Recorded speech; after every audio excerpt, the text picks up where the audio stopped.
Well, good morning, everybody. We're going to be talking today about collective decision-making, having a little workshop. This is being recorded at the Linguistics Institute of Payap University on the 9th of May, 2024. And the idea was I did a workshop at the SIL MSCAG group conference on this, and Scott said, hey, we should record this. And it also is an opportunity for us to develop on our IDP plans. So if any of you are here to put something on your IDP, your individual development plan papers, this is what it's here for. Okay, so this is the agenda for today. Oops. There we go. The agenda for today is we're going to go through an introduction. I'll introduce myself and the background because we'll put this up on the web. The outcomes that we're trying to achieve today. I'm going to take a short moment to go through some cultural considerations about different cultural impacts of group decision-making. We'll do some group activities on that. And then I'll talk about definitions of what kind of level of agreement and what kind of inclusivity we've got. And we'll then talk, I'll give you actually my assessment on various methods that I've used or have seen used over in the past. And then we'll finish with a Q&A. So I'm going to hopefully give you some ideas about different ways that you can make decisions in cross-cultural environments as well as in just team environments.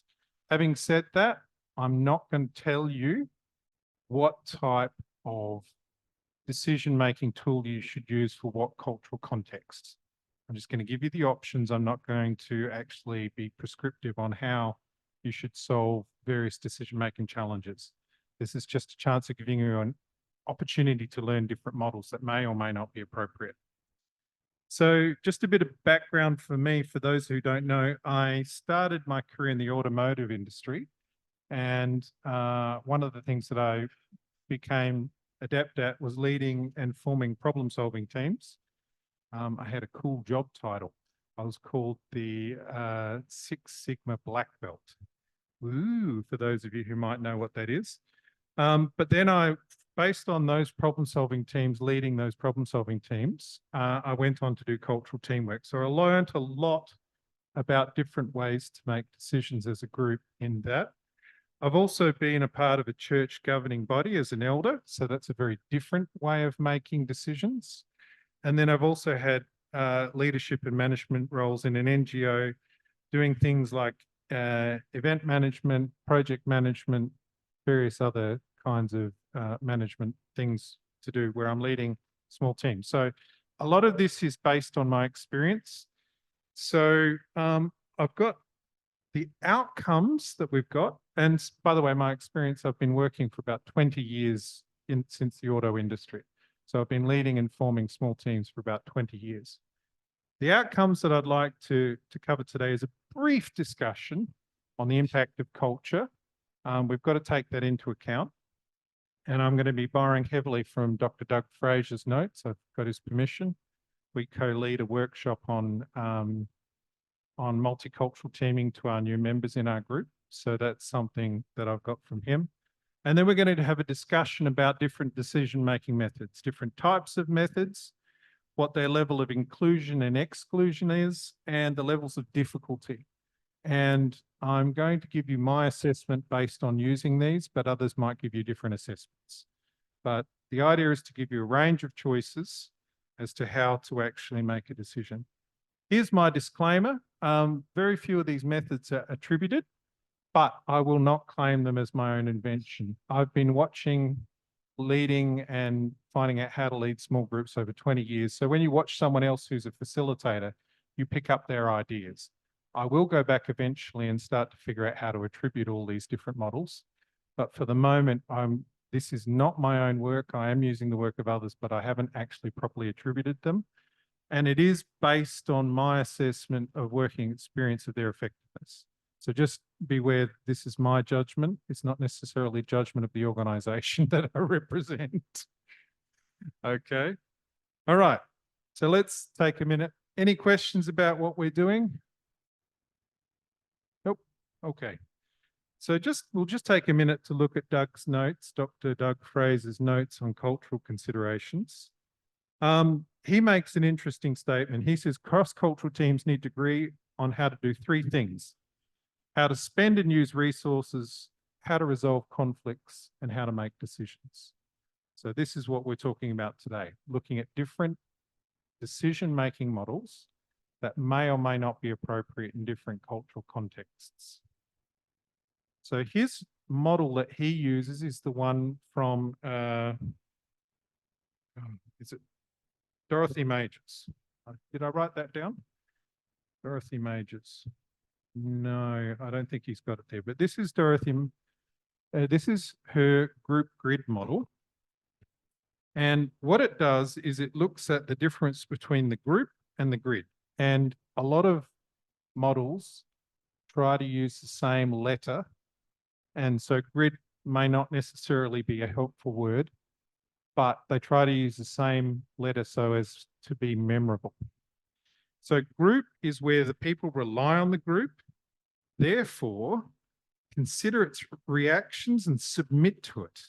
Acceptance by the group is not just a matter of feeling happy, critical to everything, but as consequences also take on even greater emotional significance. The grid, however, people accept the legitimacy. So the group is where we function as a group. The grid, people accept the legitimacy of the hierarchy and social distinctions, power differences and role differences, and the importance of acting within your role. So there's rules of all sorts of kinds, okay? So in this one, if you're high grid, you're accepting the hierarchy, you're accepting the levels of power, but you also accept that you have levels of power over those beneath you, and you have levels of power that others can exert over you because they're higher on the hierarchy. The group, however, is how important group is to your decision-making process, how much you consider the opinions of the group, how much you think about the group. And so based on this model, there's 4 different types of groups. We get egalitarian, where there's strong group boundaries, but minimal prescriptions. So people know they're in their group, they have a strong affinity for their group, but nobody tells everybody what to do. The group has to decide together. That's an egalitarian society. A hierarchical society in the blue has strong group boundaries and binding rules that people must follow. So not only have they got a tight-knit group, they've got a tight-knit group with strong rules. The difference is down here where you're high group but low grid. You've got a tight-knit group, but you can't tell other people in your group what to do, okay? If you are authoritarian, which is this pink one, this reddish pink one, you are excluded from group membership, but you have binding rules. You have binding things that you must do or you must do for others. So others can tell you what to do and you must do them, or you can tell others what to do and you can expect them to comply. And finally, the individualistic in the yellow, bound by neither group nor prescriptions, but success in the individualistic sphere is based on how many people you can get to follow you. All right, so how much personal influence you may be able to generate. So how does this affect decision making? All right. In a high grid, you're obligated by your role to perform certain things, and you can depend on others. All right. So authority is centralized and respected. You make official complaints through official channels. You have committees and documents to inform people that things are being done wrong. And labor is done by roles and rules. People don't step out of, if their role is to be the manager for the car parts, that's what you manage. You don't do the sales. In a low grid, you're free from all those roles, but you can't appeal to the rules. You can't actually claim, but that's a rule. We're not following the rule. And so labor is done by goals and tasks. You get stuff done based on what needs to be done. And the authority can be either individual or irrelevant. Doesn't matter. Sometimes it can be the task or the goal that drives the authority. And conflict is resolved through personal connections. You have to actually work in a conflict environment. You can't sort of say, but you're not following the rules, I'm going to put in a complaint, you will be disciplined by the committee. Doesn't matter in a low grid. It's all about your personal connections. How do you resolve that interpersonal connection? So in a high grid job, you do your job. You act the part and you don't pick up somebody else's work. You follow orders and you don't question mine. You honour superiors and you care for supporters. In a low grid, the authority is individual, but you may choose to lend your authority to someone else or to some other project to give it some credence. Now, if we've got group, low group means you're free from the other's control, but you can't expect other people to help you. Your time is your own, your labour is your own, your goals are your own, authority is fragmented, and when it comes to conflict, everybody locks down and tries to hold on to what they've got. So it becomes a, well, I'll hold on to this. Whether those resources are control or space or people or money or time, you lock down. When you've got a high group, you're obligated to follow the group, but you can count on the group's support. You can actually plan that the group will help you. Time is decided by the group, labour is decided by the group, and relationships are primary. Authority is coordinated. It's very rarely a single person telling everyone what to do, but people work together. And conflict, we focus on preserving relationships. So in the low group, the authority is fragmented, but in the high group, the authority is coordinated. People work together to understand who's the leaders, plural, and what their areas of responsibility are. So far, so good. Are there any questions? This is a very brief overview. All right. So this has some implications for who decides, okay?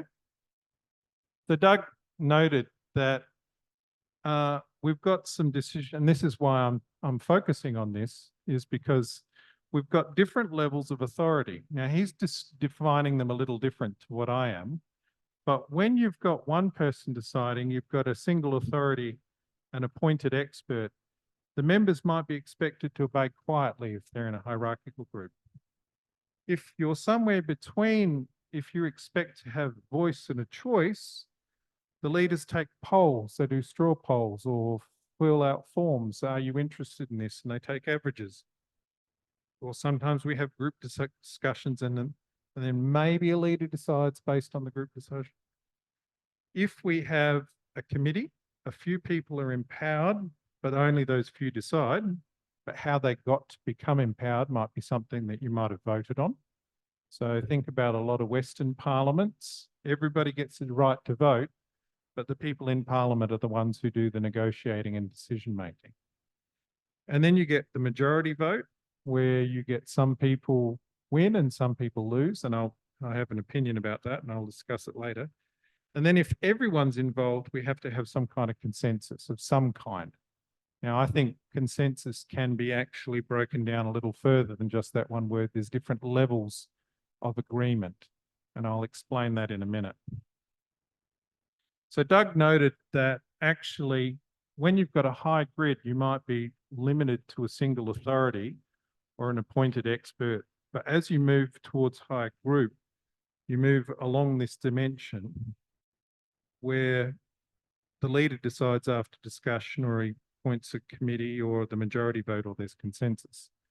But this doesn't help us how we're dealing with highly individualistic groups or highly hierarchical groups where there's groups within the hierarchy, not just the authority, but there's groups within that. And that's where it breaks down a little bit, this model. So what we're going to do is we're going to apply this. Doug's theory is that consensus decisions within a caste or stratum or junta, whichever way you pronounce it, are passed down to subordinate groups. You play the corporate game in this one. In this one, he says, if you've got low grid and low group, each individual makes his own decisions, cooperates with the others, as long as it suits the individual purposes. And he calls that an individualistic game. So whilst there may be a continuum as you move from grid to group, different parts of the grid here, different parts of the grid have different ways of playing the game, so to speak. So this one, you do it only if it suits you and if it benefits you. This one, you play the corporate game where you have the politics and the factionalism. So, all right. So the question is where does your group, where do you fit? What's your cultural value? What are you used to seeing? What are you used to working? And what I'd like to do is we're going to imagine that this is on the floor, okay? So this bar is up against the back wall and this bar is up here against the front. This bar is on this side of the tables and this bar is on that side of the tables. And what I'd like you to do is I'd like you to move to the area. So up here is the authoritarian area, the red area. Over here is the blue hierarchy, political groups and factions area. Down in that corner is where everybody works in groups, but is less worried by hierarchical systems. And over in that corner near the computer is where everyone's very individualistic. So what I'd like you to have a think about is what society do you come from? Do you come from one which is very high on authority? You do what you're told. You expect others to do what you're told. Is it hierarchical within a group? Do you have a faction? Do you know your level? Do you have your group within that level? And do you work to protect that group, but you recognize that group's power? Is it all group not worrying about different hierarchies? Or is it all individuals where everybody does whatever they do, however they like? Have a think about it for a minute, and then I'd like you to get up and move around the room to where you think you stand. Your home culture.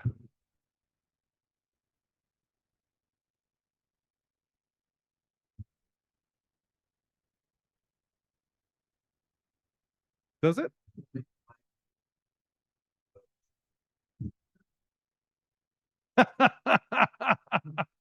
It swings down through the individualistic sort of thing. So have a think about where your culture, where you come from is, and I'd like you to move around the room. So where do you think you're naturally fitting? You're fitting in up here in a hierarchical zone? Oh, okay. Bit more individualistic, your culture. All right. So Andy. Now I'm going to come stand over the back here with Liz, because we're very big on relationship, us Australians, and we're not too fussed about who you tell us you are. Are we? You can tell us you're the boss, but we're like, yeah, well, show us your good works, well, interesting. Okay, so, all right. So this is interesting. It looks like all the Americans are moving towards or within the individualistic zone. All right, so, all right. We've got a number of different cultures represented in the room, for those of you who are off camera. So all the Americans in the room have sort of clustered around this space, but no one's gone full individualistic. They're sort of clustered around here. They're centralist, but still definitely within the individualist. There's one or two who are a bit over here, and there's one or two that are sort of coming up a bit here. Sorry? Yeah. Okay. For those of you who are outside of the room, we have some people from Hong Kong and Thailand, and they've chosen this area here is what their home culture is. They work together within small groups, but different groups have different levels of power and different levels of authority. And there's a few of us Aussies in the room, which is a bit unusual for me, but we both clearly identified high group. We both clearly said, actually, we're not worried about the hierarchy. Being together as a group is important to us and how we make decisions. So thank you very much. You can go sit down now. Okay. Now, I just want you to, before we move on, just going to black out that screen. I asked you to bring in a pencil and paper. I just want to take a minute to write down all the different ways that you experienced decision making that you can think of. Just take a few minutes to think of the different types of group decision makings that you experienced. It might be at school, it might be in your family, it might be at work, it might be in a sporting club or in a group like a church, or it might be at a national or a provincial level or a state level. Just have a think. I just want you to take 2 minutes to just brainstorm all the different ways that groups make decisions at different sizes and levels. You understand the question? So just think about it and then write it down on a piece of paper. And then we're going to get into groups of 2 and just compare notes. So just take a minute and write down all the different ways that you can think of that groups make decisions.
Okay, I'll give you just another 30 seconds.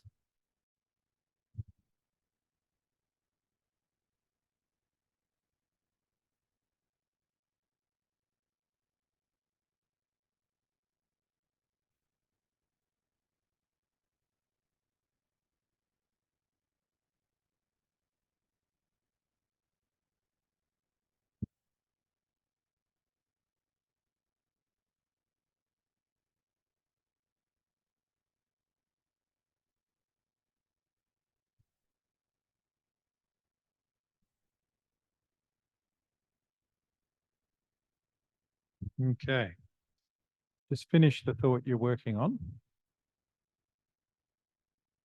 And I'd just like you to turn to the person next to you, or maybe make a group of 3 if there's not enough people, but just discuss some of the different ways decision making was done in your home culture, and just take a few minutes just to read down the list and see if you've got any similar ones or any different ones. So just talk to the person next to you, okay?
All right.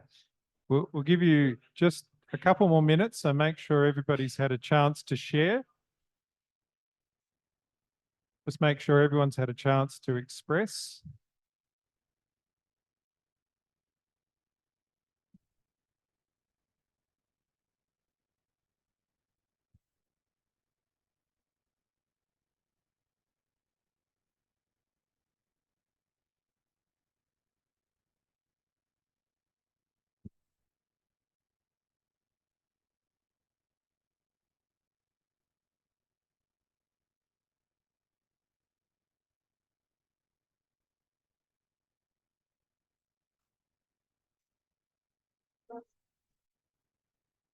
Okay. All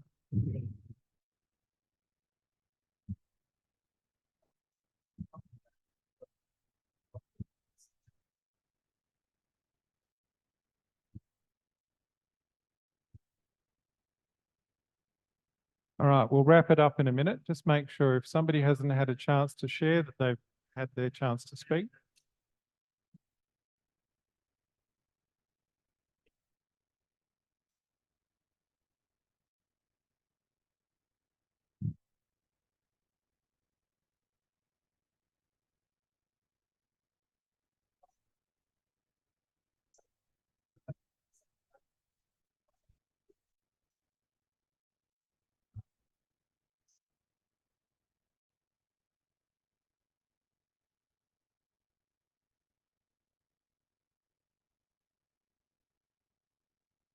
All right. Well, thank you for getting engaged. I can hear, I've heard some interesting conversation and I want to listen to that, but we're not going to share about it just yet. What I want you to do is I want you to look at some of the definitions I use and then look at the models. And after I've shown you some of the models, I'd love to hear which ones you might have seen before, used before. Yeah. I should be your screen sharing. Which one am I screen sharing? Oh, you see a black screen? How's that? Okay. Well, let's talk about some definitions. So, typically from a Western context where I grew up and watching decisions being made, I noticed as a young man and as a child in school, we typically only had two levels of agreement.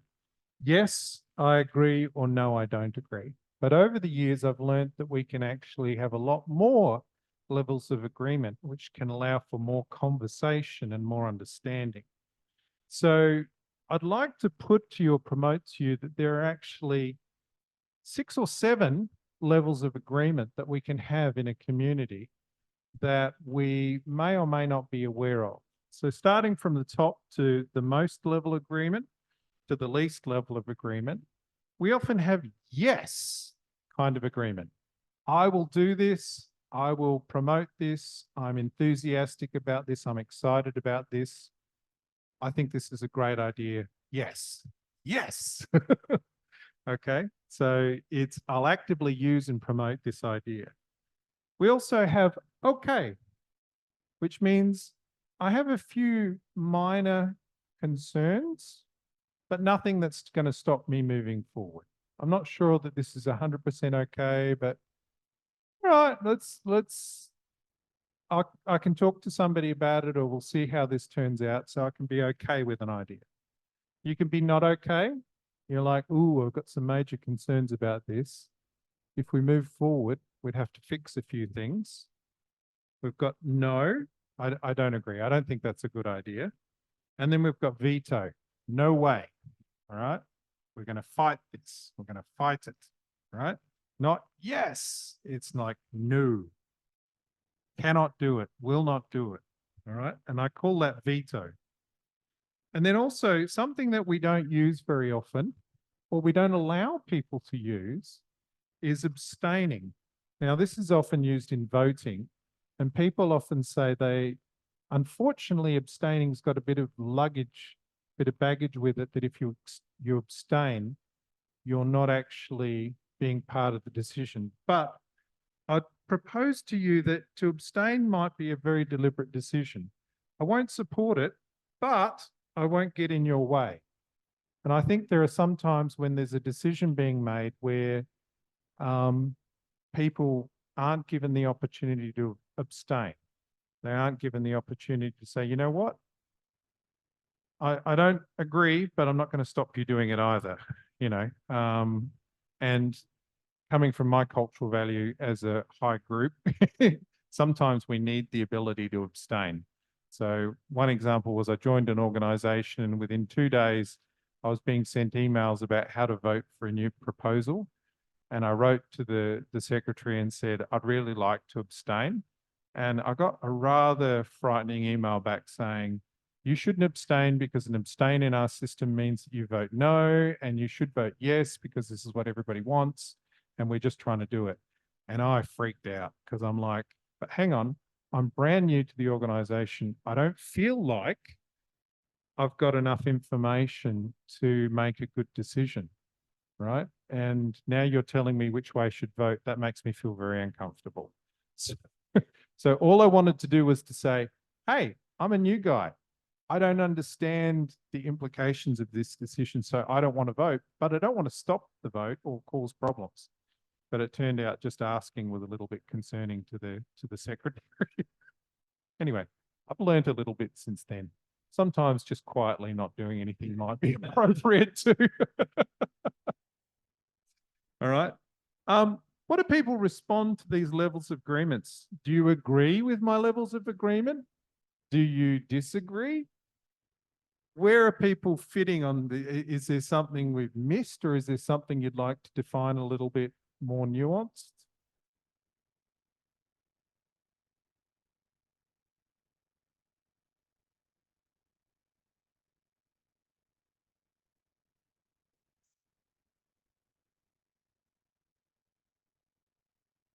They're okay.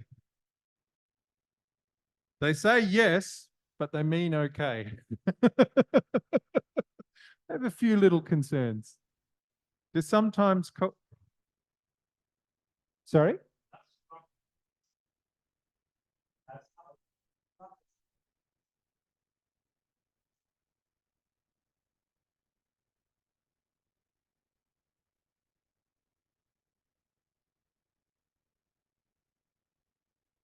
Okay.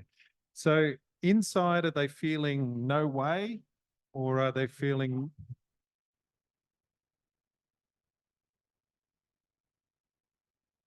Yeah. So sometimes, yeah, sometimes that's why I put this conversation in the context of culture, because sometimes in a high group culture or a culture that's has an importance for how you present to the group, you can think this, but you have to say this, right?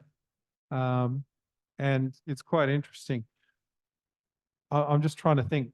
Liz and I come from a high group culture, and um, we might listen to someone, and we might say, nah, you're being silly.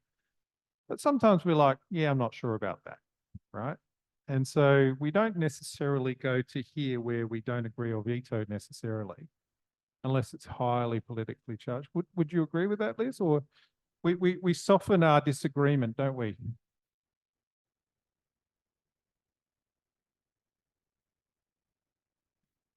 Yeah,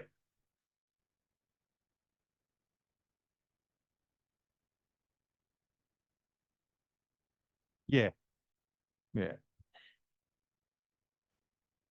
Yeah. So if we feel the group's moving towards yes, we'll be like, okay, but we really do have some concerns, but we'll move with the group. So yeah, sometimes that can be an issue. Yeah, Kat?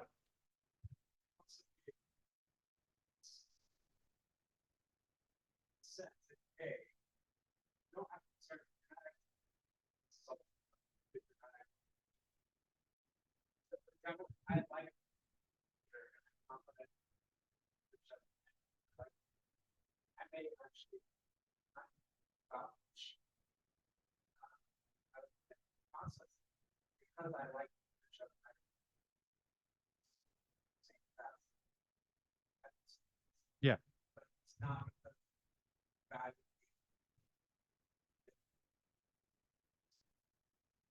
Right. Because this actually is a good segue into some of the different levels of inclusivity that I want to go through.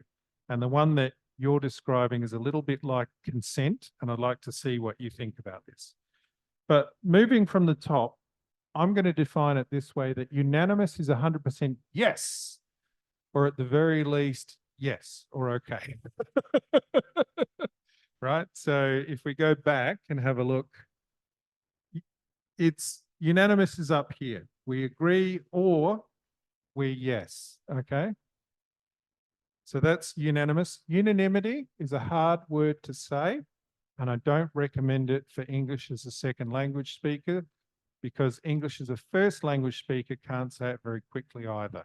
So to try and get unanimous decision where everyone agrees or everyone enthusiastically agrees is possible but tricky. Now, there are certain circumstances where you want unanimous agreement. If you get married, you want people to be in unanimous agreement, okay?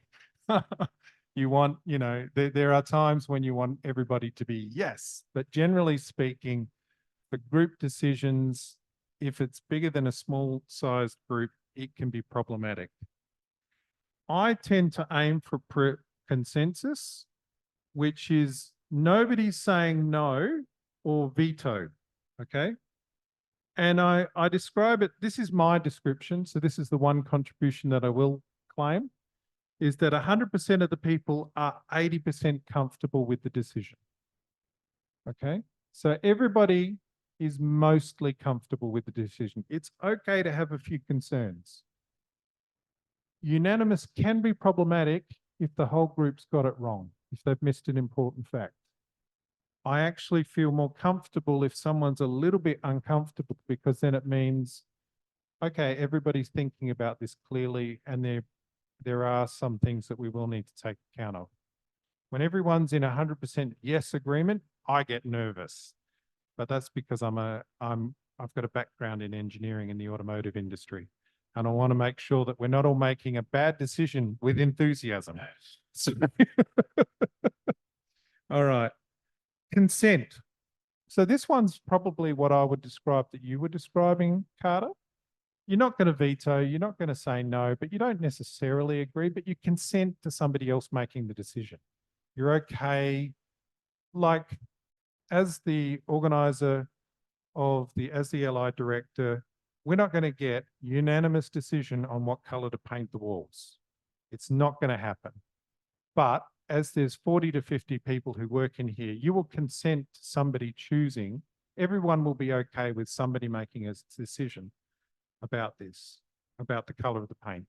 And it's incumbent on us to make a reasonable choice of paint. If it's hot pink or bright orange or purple, that's going to be problematic for somebody. So we're not going to choose that. All right. So this might be more of what you were describing, Carter. Maybe yes, maybe no.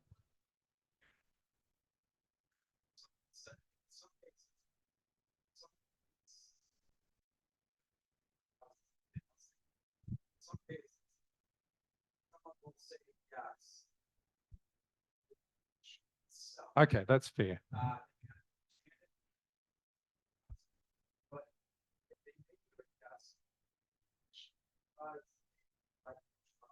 The leader.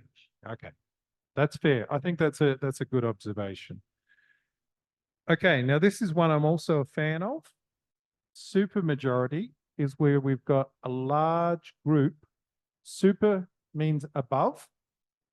So majority, a simple majority, is 50% plus one person say yes. That's a simple majority, and it's often used in elections. But you'll see super majorities in constitutions and organizational structures. They'll usually say something like 2/3 of the voting member, or 3/4 of the voting member, or 80% of the voting members need to agree on this.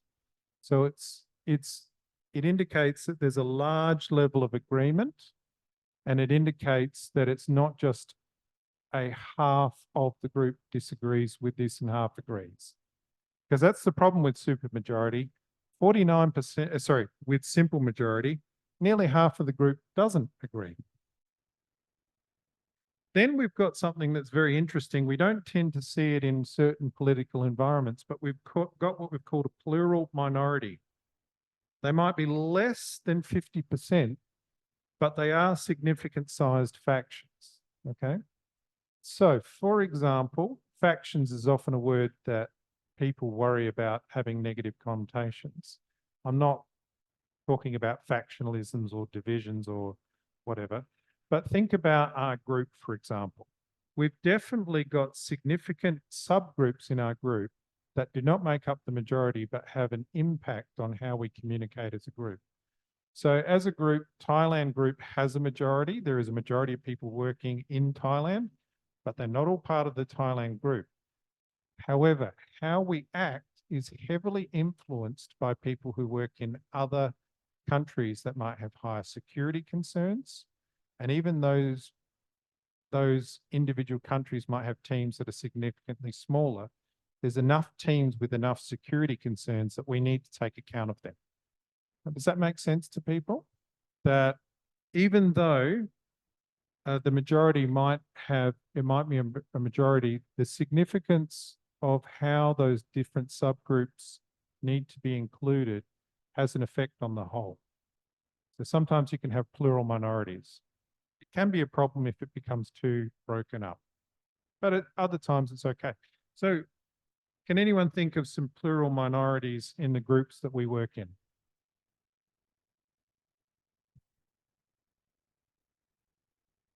Maybe just think about group conference without saying anything if this is going on the web.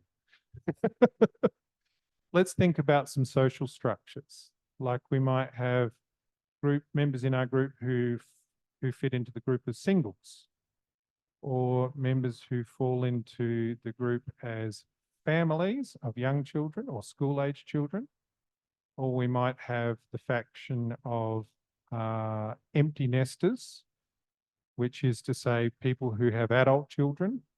They might be becoming grandparents. So there's some of the different, no one group dominates necessarily, or if one group does dominate, we still have to account for the other factions in that group. So, yeah. So here in Thailand, we're all lumped together as Christians, but we have different sizes of, in the hospital, are you Hindu, Muslim, or Christian or Buddhist, right? That's how we sign the form in the hospital. But as a Christian man, I might distinguish myself from, say, a Catholic person or a Baptist person or a charismatic Christian or as a evangelical or maybe even as a Pentecostal. So we have significant groups within that group. But here in Thailand, we're all lumped together as Christians. So, yeah. Okay. A minority is anyone who's under 50%. And then we have the last one, which is an individual. So sometimes we have an individual who is, we have to take decisions, even as a group, accounting for an individual level of agreement. So I'm now going to swap this out and get to the fun stuff. So on this bottom scale, we're talking about inclusivity. So this is whether it's an individual decision-making or whether it's decision-making as a little group. Okay, so decision-making as a group. Narak chamai.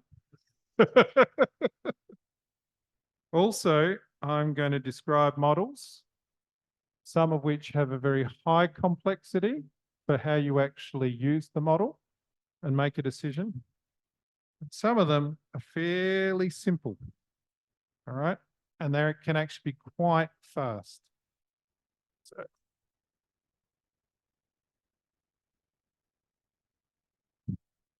sorry?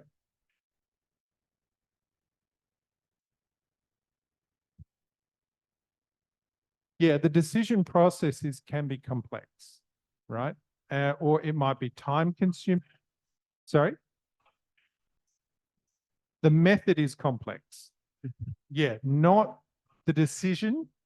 Yeah, not the decision that you're trying to make, but the method of getting an answer is complicated.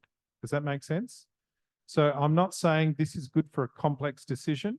I'm saying this is a complicated way to come to a decision. Is that helpful? Okay, now I'm just going to remind us that we talked about some of the definitions, and I'm saying unanimous is a very high level of inclusion, but it's also a very high level of complexity. You have to listen to everybody. Everybody has to be heard. Everyone has to agree. Okay. We also have consensus, which is also a high level of inclusivity, but it can be slightly less complex because people don't have to be 100% agreeing. Remember how I said, I'm okay with everybody feeling a little bit uncomfortable with the decision, as long as they're comfortable enough to move forward. If they've got some minor concerns that we'll be able to work together through, then I'm okay with that. I think consent's an interesting one. It's arguable as to whether it's inclusive or not, but it can be quite simple. Okay, so we'll put it over here. It may not be inclusive. People might feel, well, if all you're asking, if you've already made your decision, I'm just fine with it anyway, you know. So, and then I mentioned super majority. I mentioned super majority, which is 60%, 66%, 2/3 or more say yes. Now, this is actually, it can be moderately high on the inclusivity, but it can also be complicated. In fact, it's probably about the same or more complicated as consensus. Then we have simple majority, which really is a middle of the road kind of response. It's not too complicated to get to find out if everybody agrees, but it also is not very inclusive, okay? It can leave up to almost half of the people feeling like they're not included or they've been disagreed with. We also mentioned plurality of minorities, where we've got multiple minorities. That can become more complex. And then we've got minorities right down to an individual level. So it's arguable whether having a bunch of large minorities is complicated or not complicated. So I'll just leave it in the middle for the moment. Okay, so let's talk about some of the methods. We've taken a while to get here, but these are some of the methods. First one we're going to talk about is an authority method, okay? Now, an authority is someone who has the power to make the decision or to suggest a possible outcome. Can you think of any examples of where we accept somebody having an authority type decision making?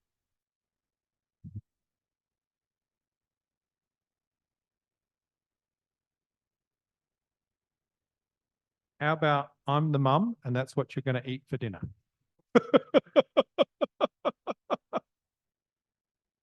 All right. In business worlds, we might have lawyers who give us legal advice. We might have consultants who give us business advice. We might have accountants who give us financial advice. Absolutely. Also, in our life, we might hire an architect. We tell them what we want, but they actually decide how it's done, right? And an engineer might have to adjust the architect's design to make sure it's done safely and legally. So they have authority to make that decision, and we give them authority. How we as followers respond to that authority is different and interesting.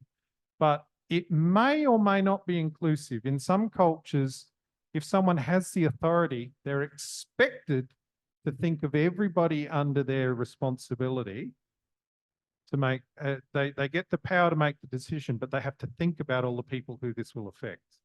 Other people, not so much. So in the West, we tend to think of authority as low inclusivity, but in certain cultures, it may be higher inclusivity than you think. Okay? Because they have to make, would you agree with that? If someone's an elder and they have to make a decision for the group, do they have to think about how the group will take the decision, or can they just make any decision they want and it doesn't matter what other people think? Oh, I'm waiting for a non-Westerner to ask. What do you think? Am I right or am I not sure? Maybe. Okay. Okay, so sometimes. Is it cultural? Okay, maybe, maybe not. All right, I have to keep working on my hypothesis. But that can be a very individualistic thing, and we can accept it. There is definitely a level of acceptance. Okay. Another way that we make decisions is we can delegate to a commission or a committee or a working group or a team or a subcommittee.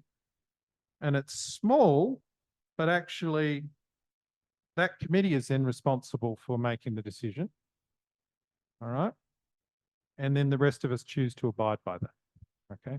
So think about, have we ever had that in our working environments? Yep. Where a little committee gets formed and they make the decision and everyone has to abide by it. Does that ever go wrong? All right. So these are some, all right. I'm going to save these ones because these are kind of fun. Another way that we can do decision making is, and this is now moving into some more techniques that you may be familiar with. I've got brainstorming, but with an asterisk. It's with sifting and sorting. Brainstorming, where you're just generating ideas, is great, but unfortunately, a lot of people finish there, and brainstorming does get a bad reputation. Okay, but if you actually go through the process of sifting and sorting and assessing those ideas, working out which ones might be possible, which ones are not possible, that can actually be quite effective. It's very inclusive for the people who are in the group, but it can be complicated to do the extra work to actually do the sifting and sorting and assessing of the ideas. People think it's very easy because you just generate ideas and take it from there. No, it's actually quite hard. You have to think about the ideas and see if they work or not. All right. I'm now going to move into some ideas on how to make a decision, which I like to call multi-voting, where you're allowed to have more than one vote. All right? Because we've often been trained due to our political elections that it's one person, one vote, sometimes once. Okay? All right? So we tend to think, I get to vote as a person. I mean, there's cultural aspects to whether we're influenced by our community or whether we're influenced by other factors. But I get one vote once and I have to choose yes or no. Well, I've got multi-voting, which allows us to do different ways of expressing multiple ideas or things that we're equally happy with. The first one is what's called dot voting. It's fairly simple and it's very inclusive. And so when you've got a bunch of choices, everybody can get 3 stickers. I've gone off screen. Everybody can get 3 stickers and they can put a dot on the 3 things that they like. Okay. Now, different ways of doing this. You might allow people to put 1 dot only on each idea they like, or you might say you have 3 dots. You can spend them however you want. If you really love an idea, you can spend all 3 dots on one idea. Okay, so that's dot voting. Very inclusive, very simple. Okay. It does need you to actually go through. And if what it doesn't guarantee, though, is it doesn't guarantee that you get a clear winner. You will get multiple winners. So you have to be okay with dot voting. The downside of this is you have to be okay with having multiple ideas coming to the top. But what it does do is it shows which ideas we're not going to worry about. Okay. So one of the things that's important in decision making is let's call it fuzzy logic. You've got to identify in the decision which ideas require more effort and we're going to work on, and which ideas are we not going to worry about. Okay. So dot voting helps you identify which ideas you're going to work on and separate those from which ideas you're not going to worry about. Okay. Has anyone ever used this method? It's fairly common. Have you used this before where you're allowed to put dots on things or stickers or something?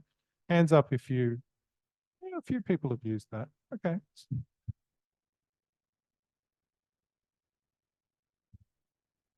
Yep. Not quite. It's a little different. And I'll show you why.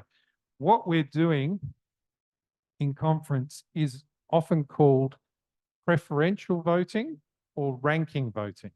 Okay. So preferential voting is where we identify, everyone's allowed to put in order what they think is important.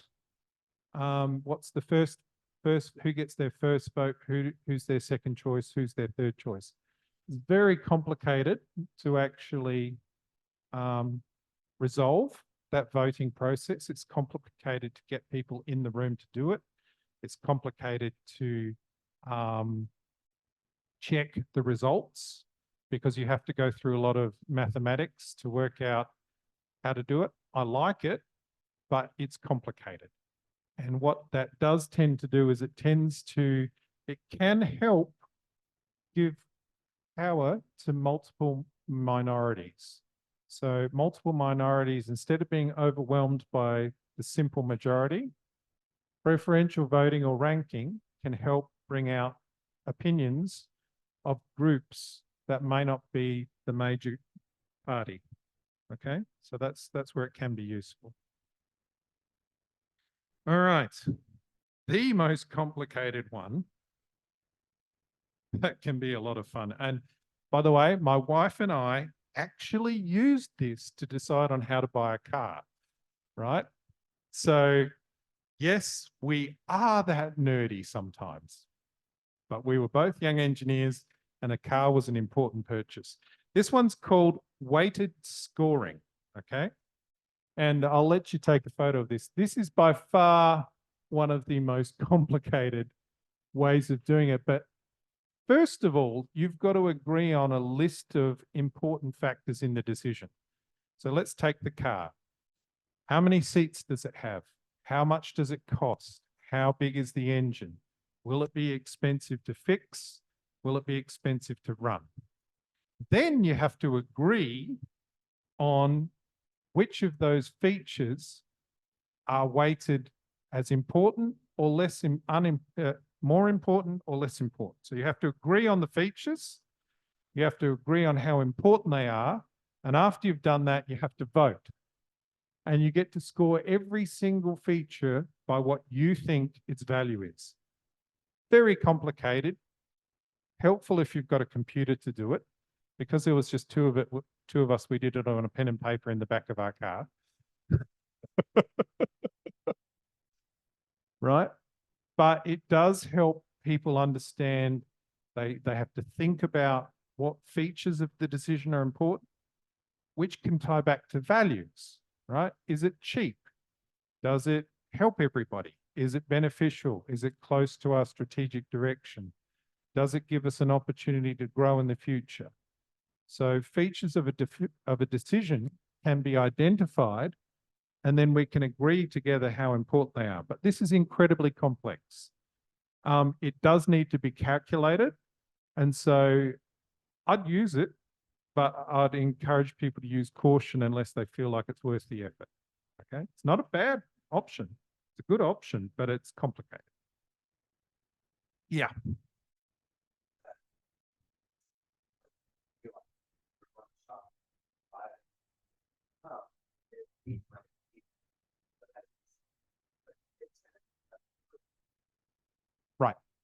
Right. So recently my son had to buy another car and he was asking my wife and I for advice. And we said, son, buying a second-hand car is a very complicated decision because you've got the price and how many kilometers it's done and so forth. And you have to, does the brand have a reputation? How old is it? Does it have a good reputation? Has it been well maintained? And you have to work out which one of those is important to you. And so he went away and he discussed it with his sister who lives in Australia with him, and they figured it out. I don't actually know what the outcome was, but between the two of them, they figured out what was important to them and they figured out which car they were able to buy. So in complicated situations where there's multiple factors you've got to take account of, this might be a good one, but warning, it's complicated. All right. I'm going to show you two of my favorite fast and simple inclusive methods to getting people to find out how they're doing. And I will make a note that I often use these not necessarily to make a decision, but to understand where people are at. Okay. So the first one is called fist to five. It's really this simple.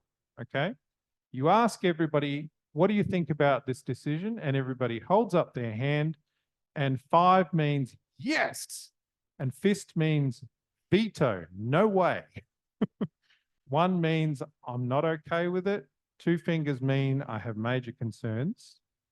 But three fingers means I'm okay with this. Four means yes. And five means yes. So we could go around the room and I could do it right now. Okay. If I were to order pizza for lunch, how do people feel about Hawaiian pizza? Show me with your fist up in the air. How do you feel about it? Okay, so, this is absolute, stop, hold it. Now, because everybody's holding their hands up in the air, you can look around the room and see where you stand against other people. So I can see that I've got a couple of people who are yes to Hawaiian pizza, a couple of people who are, yep, a couple of people who have, I've got major issues with it. And there's definitely some who are like, no. But we can see each other and we can see where we stand, right?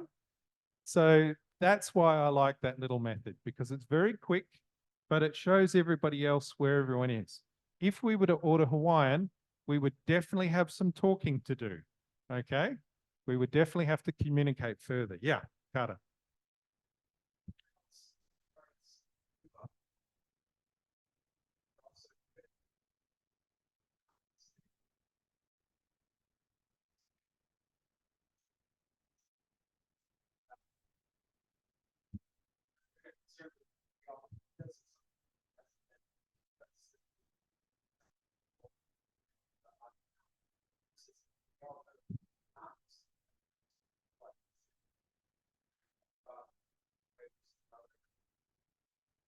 Yeah, that's a good point. I actually think it does need to be taken into account with the culture of the room. I think that there are occasions where if hierarchy might be a thing where people are waiting to see what the senior leader decides before they decide, because they need to be associated with their faction.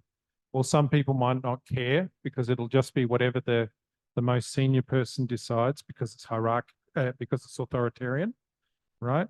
Or in the egalitarian corner, people might not want to decide because they want to wait and see what their friends decide, and they might have, relational issues if they choose differently from their friends. And then, of course, there's the individual corner where it's like, you asked me to choose, I'm choosing.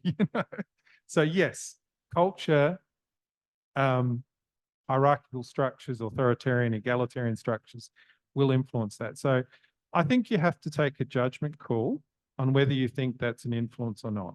And if it's a high stakes decision or not. Sometimes decisions should be done in private or in secret voting, because we don't want to cause offence.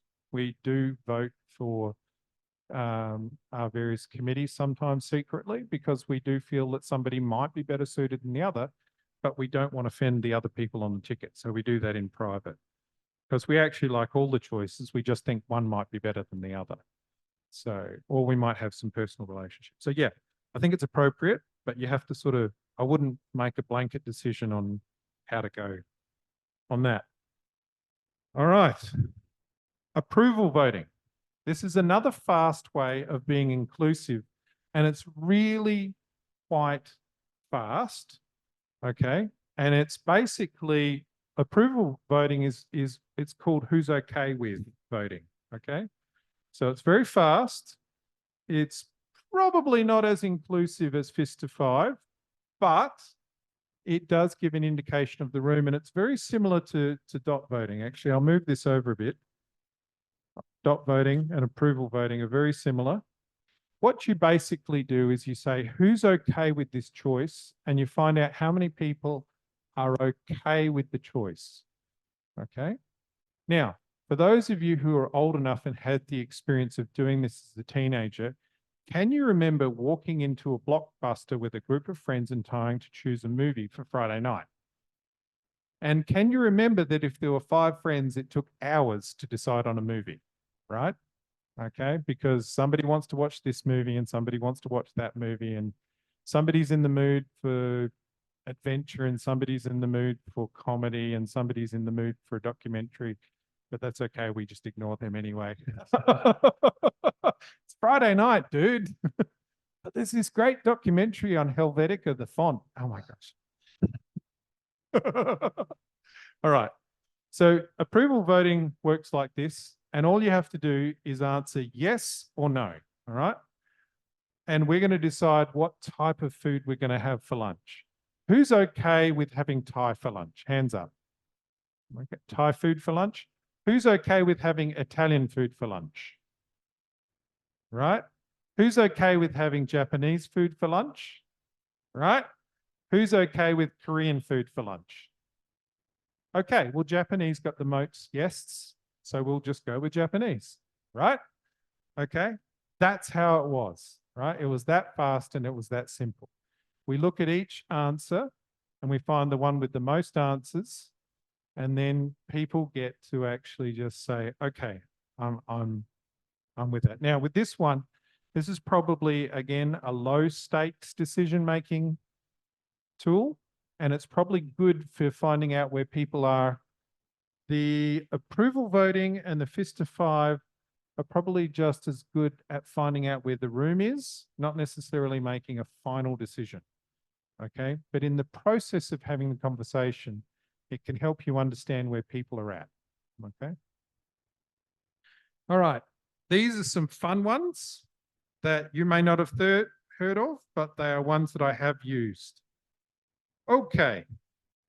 Sometimes there is no good answer, and we can get ourselves into a spot of trouble trying to get the best answer. So we apply something which is called game theory, and we say, what's the least worst option right now? Okay. We say, which one will hurt us the least if we do it? Because sometimes there are no good choices. Okay. It's bedtime and I am getting my daughter out of the bathtub and I hear a crash from my son's bedroom. My wife is making dinner and I had washed the children in the bathtub. I'm drying my daughter, who's 3 years of old, and she has no clothes on, and my son screams out in pain. Okay? There is no good choice over what happens next. Okay? Right? Do we feed the kids? Do we put the daughter to bed? Do we take the son to hospital? Do we stop cooking? What do we do for dinner? There are no good choices in that. So you have to make, by the way, this is not a hypothetical situation. He did break his arm.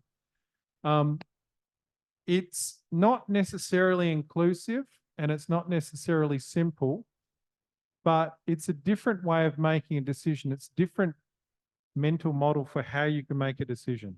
Sometimes you can't make good choices and there is no good choice, right? When all choices are equally good or bad, sometimes it might be helpful to look at, well, which one will cause the least harm? Okay. How do people feel about this one? Yeah. It's different, isn't it?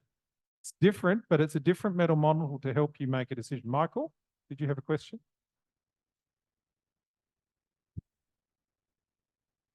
Yeah.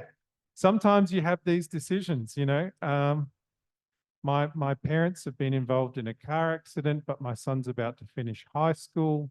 They're going to need full-time care, but my son will be affected if we go back to Australia.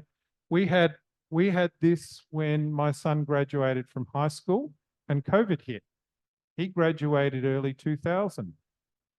And yeah, it's that long ago. Sorry, 2020, not 2000. Yeah, that's the look on your face. Sorry. My son graduated in 2020, right as COVID shutdowns were starting. That's when he graduated. So as a family, we had to work out what was the least worst choice because there were no good choices. If I took him back to Australia, I could get stuck there. If he got to Australia and had some kind of health or financial problem, we couldn't go and see him easily. It was a very complicated decision. So we had to start thinking about which is the safest choice, which is the least bad choice, causes the least harm.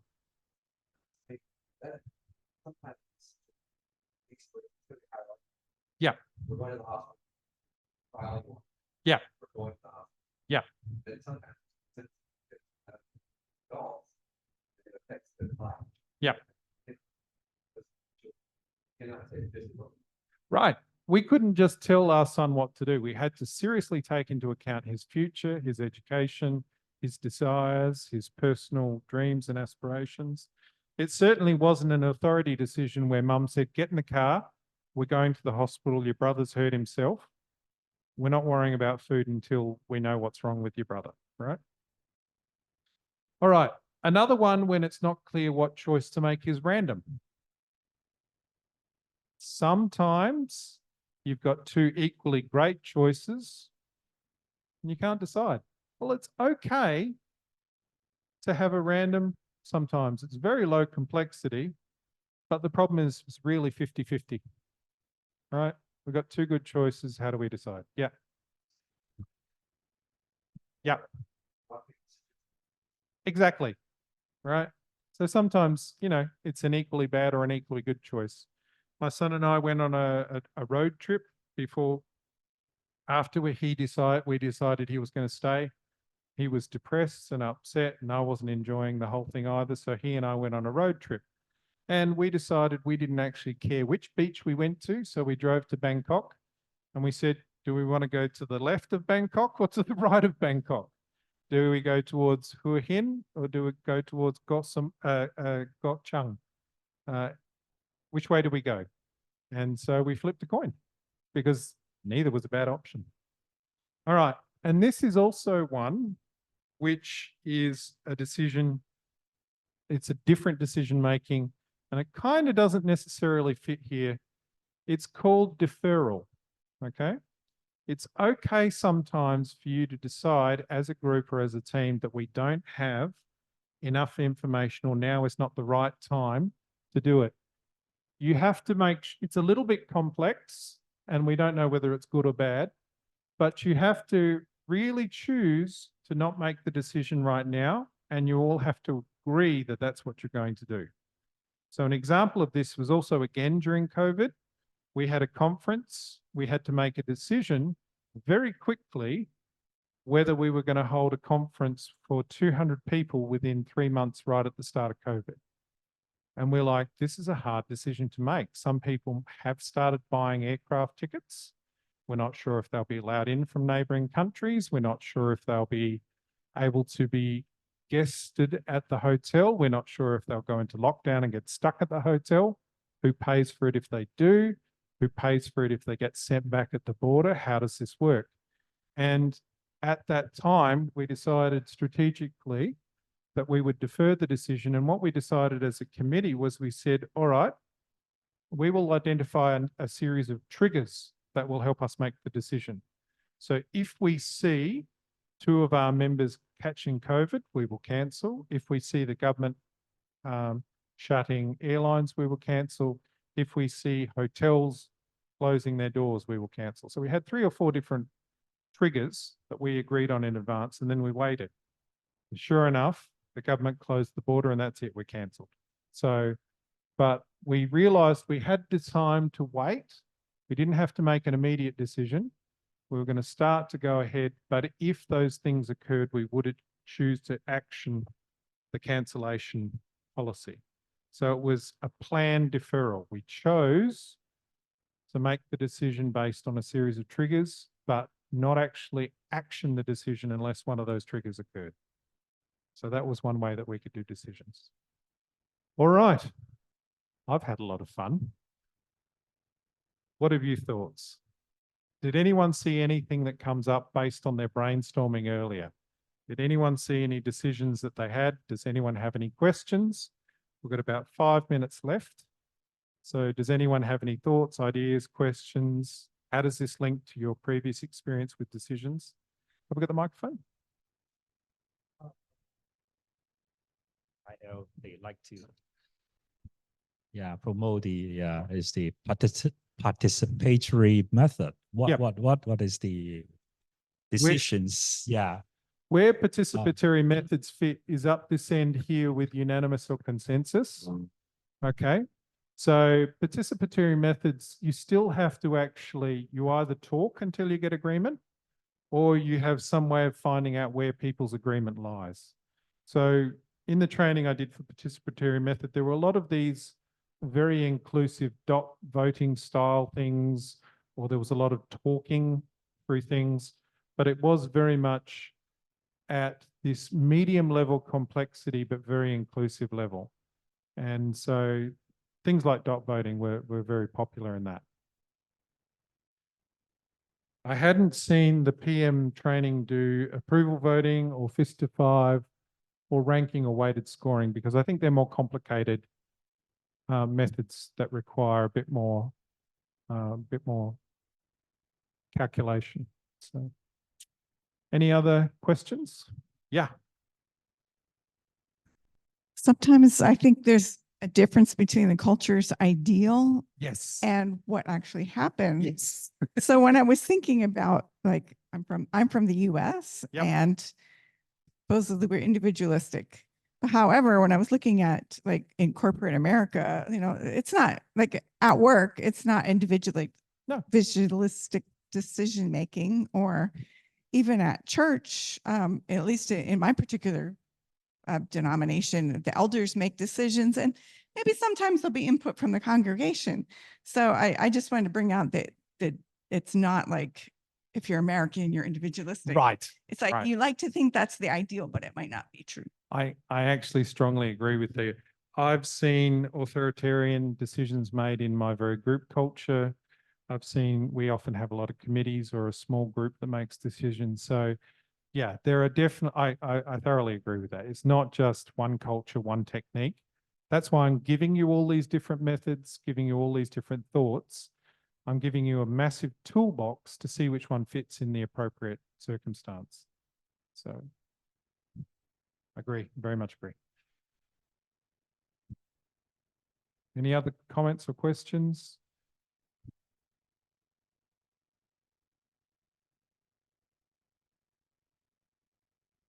Yeah, Carter. I was thinking about this when you talked about the least worst, but I think it could maybe apply in a lot of other situations. One option being take no action in response to the situation. Yeah. That could be a terrible decision in some situations, but then in other situations, could it be the least worst option? Could it be actually a really good option? And in terms of, I think a lot of times I haven't thought about that in certain situations where I feel like a box has been created and it says you must do A or B. Right. But if I take a step back, is that actually true? Yeah. What if I don't do A or B? What if I don't respond in this situation? So I think for me, trying to think more about the options I've been giving and saying, are there actually more options? And what if I didn't respond to the situation? That could be very good. It could be not good, but wanting to think more about that as well. So I'll grab onto that idea. This one's less for collective decision making, but it could be applied to it. This is more for personal decision making. So I'm just going to put it on the side here. We often, as you said, I've either got to pick the box of yes or no, right? And so often we think in this very binary system. But I've been inspired to think of, well, what are the benefits or positives of saying yes? What are benefits or positives of saying no? What are the negatives to saying yes? And what are the negatives to saying no? And are there any other alternatives?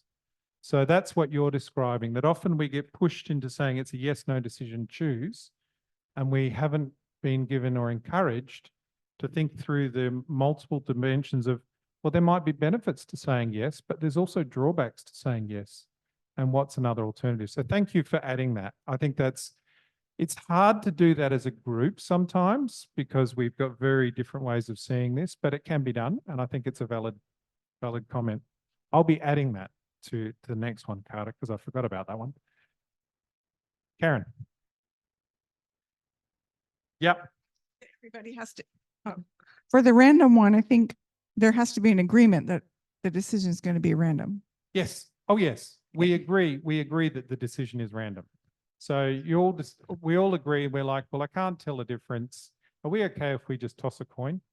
Like sometimes you've got people who genuinely it's no big stakes decision. Do you want pizza or pasta? Well, let's just toss a coin. You know, it's just like 50-50. Heads or tails. Yeah.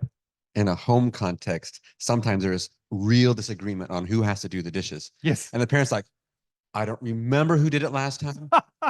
I don't care who did it last time. I don't care who does it now. We're flipping a coin. I actually jumped in my brother's car and I saw a piece of paper that had been glued to the dashboard of the car. And it had my nephew's name and his younger brother's name. And they kept a tally of how many times they got to ride in the front seat of the car, right? Things that are so not important to me. I laugh. But yeah, sometimes what is not high stakes for us might be very high stakes for other people. So yeah, sometimes having a non-biased judge like a coin can actually just diffuse the circumstances. All right, any other comments or questions?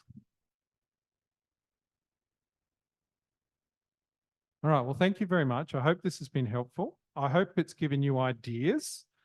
I really hope, this is the one thing that I hope, is that people can see that there's so many different ways to get to a solution with just asking people to vote yes or no, and 50% plus one vote gets the answer. Because I think this is good for exceedingly large numbers on very, very simple decisions. But really, I'm not convinced this is the best way to go. But unfortunately, it's the only way that a lot of people know how to do things.